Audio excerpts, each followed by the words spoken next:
Bienvenidos a la tercera parte de nuestra materia lógica matemática. Hoy vamos a conocer lo que son las reglas de inferencia lógica.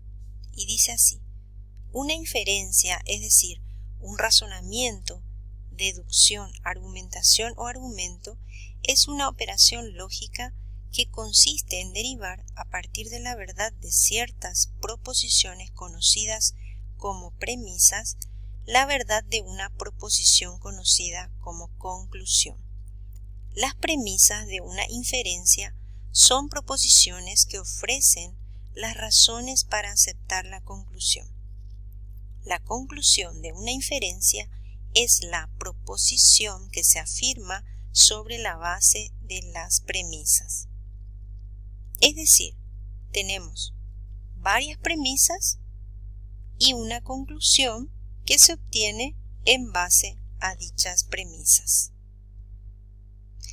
Vamos a conocer el primero de ellos, que está en latín y que dice así: modus ponendo ponens, que significa afirmando afirma, y su símbolo es MPP o PP, y dice así: considera una condicional como premisa principal en donde si se cumple el antecedente, se cumple también el consecuente.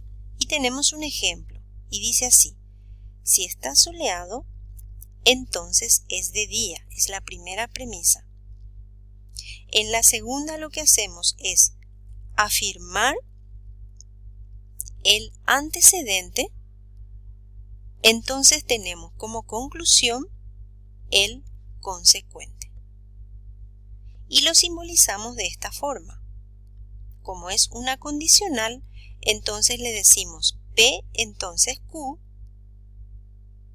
afirmamos el antecedente, es decir, P, y obtenemos la conclusión, que es el consecuente, que es Q.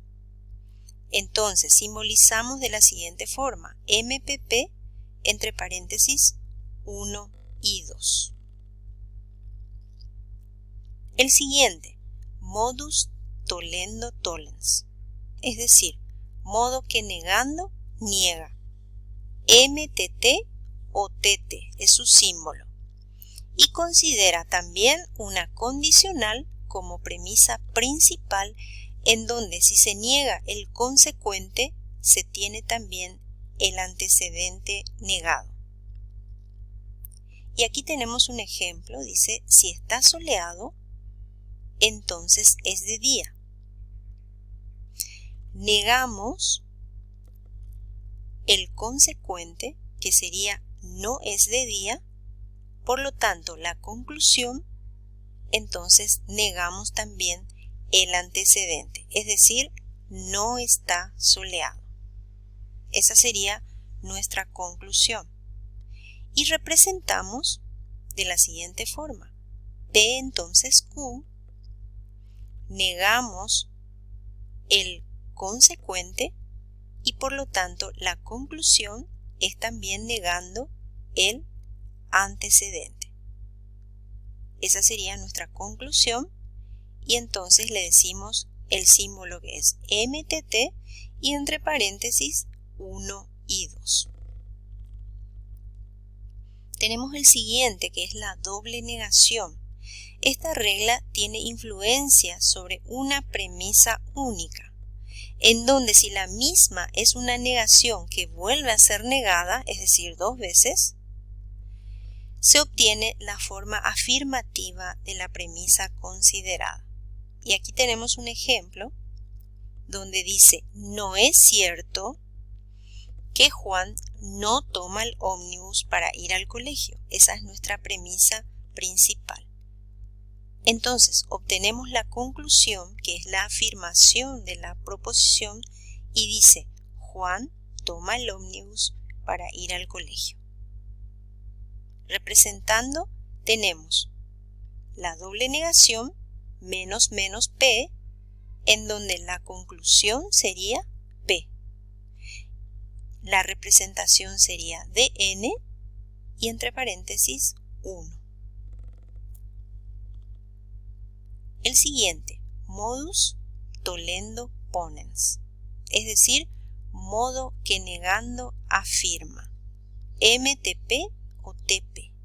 Considera una disyunción como premisa principal, en donde si se niega una de las proposiciones que la conforma, se tiene la otra de manera afirmativa. Bien, tenemos el siguiente ejemplo, dice, el día está nublado o el sol está débil. Esa es nuestra premisa 1. Negamos la primera proposición que dice el día no está nublado.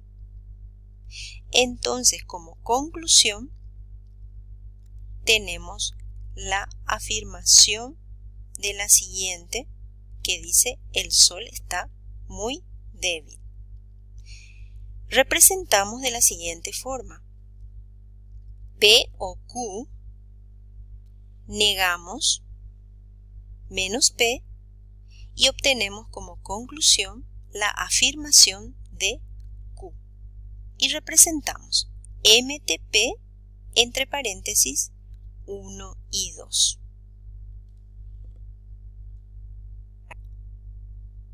También podemos representar de la siguiente forma.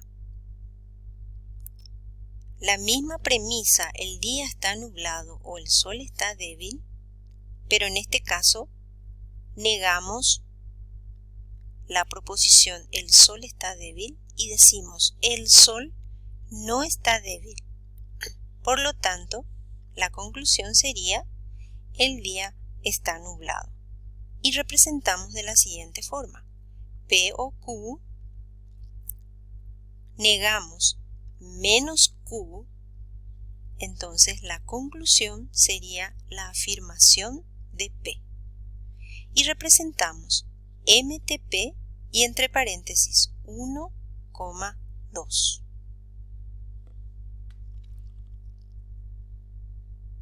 El siguiente, modus ponendo tollens, que significa modo que afirmando niega, MPT o PT. Y dice así, considera una disyunción también como premisa principal en donde si se afirma una de las proposiciones que la conforma, se tiene la otra de manera negada. Y tenemos el siguiente ejemplo. El día nublado o está despejado. Y afirmamos, el día está nublado, por lo tanto la conclusión no está despejado. Y representamos de la siguiente forma. P o Q, afirmamos Q, y entonces la conclusión sería negamos P. Entonces nuestra representación va a ser MPT y entre paréntesis 1, 2. Y hasta ahí nuestra explicación sobre la inferencia lógica. Hoy vimos varios ejemplos y espero que haya servido de ayuda para poder entender esta clase. Le deseo mucho éxito y nos veremos pronto.